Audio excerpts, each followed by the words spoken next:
Hello नमस्कार friends. उम्मीद है कि आप लोग अच्छे होंगे। आज हम लोग इस वीडियो में बात करेंगे, मैं बात कर रहा हूँ ई रूपी के रूप में।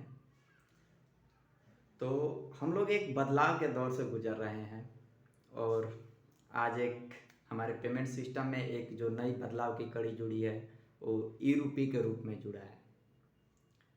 तो चलिए समझते हैं कि ई रूपी क्या होता है। उससे पहले समझते हैं अपने थोड़ा सा पेमेंट सिस्टम को। एक समय था जब हम लोग इस्तेमाल करते थे कैश पेमेंट, फिर उसके बाद एटीएम कार्ड, फिर उसके बाद ई वॉलेट, और अब जो नई कड़ी जुड़ी है वो है ई रूपी। ठीक है, तो अब आगे हम लोग समझते हैं कि ई रूपी होता क्या है। ई रूपी जो है अल्फा न्यूमेरिक कोड के रूप में ई वाउचर होता है। ठीक है, और आगे बढ़ते हुए हम लोग समझते हैं कि इसका कहाँ कहाँ इस्तेमाल कर सकते हैं। तो इसका हम लोग जो है इस्तेमाल सरकारी जो भी अभी गवर्नमेंट का योजनाएं हैं उसके अंदर हम लोग इसका इस्तेमाल कर सकते हैं। जैसे मान लीजिए कि हमें राशि दी जाती है अगर किसी योजना के लिए, तो उस योजना में हम इसका इस्तेमाल कर सकते हैं।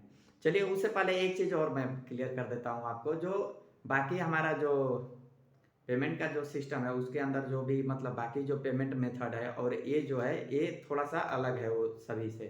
जैसे बाकी जो पेमेंट है, अगर मान लीजिए बाकी जो पेमेंट होता है उसको मतलब कि कहीं से कहीं इस्तेमाल हम लोग कर सकते हैं, लेकिन जो ई रुपीज है उसका इस्तेमाल जिस निश्चित योजना के लिए आपको दी गई है उसी में आपको एक सुनिश्चित करना होगा कि आप इस पैसे का इस्तेमाल उसी के अंदर करिएगा। अब ना कि आप चाहते हैं कि अगर आपको किसी योजना के लिए दिया गया है और आप चाहते हैं कि इसको दूसरे में खर्च कर लें, तो ऐसा संभव नहीं होगा। उसी योजना के अंदर में आप इसका इस्तेमाल कर पाएंगे।